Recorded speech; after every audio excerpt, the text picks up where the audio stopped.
ഫിറ്റുള്ള cotton ബനിയനും full കൈ ഷർട്ടും കാലിന് സോക്സും ഒക്കെ ധരിക്കുക. സോക്സൊക്കെ വുളു ഉണ്ടാക്കിയിട്ട് ധരിച്ചാൽ കയ്യിൽ കരുതുക. വൃത്തിയുള്ള വെള്ള നിറത്തിലുള്ള തോർത്തോ ഷാളോ ഉണ്ടെങ്കിൽ അതും കയ്യിൽ കരുതുക. അതെന്തിനാ? തലമറക്കാനാണ്. ചെരുപ്പ് സൂക്ഷിക്കാൻ പറ്റിയ കീസും കയ്യിൽ കരുതുക. ചെറിയ കീസോ സഞ്ചിയോ ബാഗോ എന്തെങ്കിലും കയ്യിൽ കരുതുക.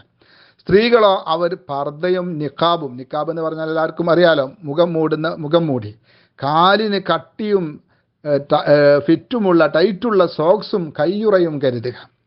അതുപോലെ ജലദോഷവും മറ്റുമൊക്കെ വരാതിരിക്കാൻ മാസ്കും ധരിക്കാവുന്നതാണ്.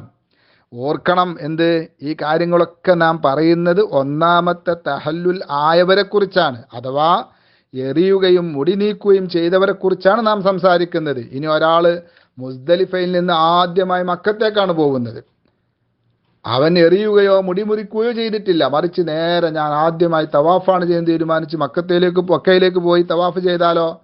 പോകൽ അനുവദനീയമാണ്. പക്ഷേ അവൻ എന്ത് ശ്രദ്ധിക്കണം? അവൻ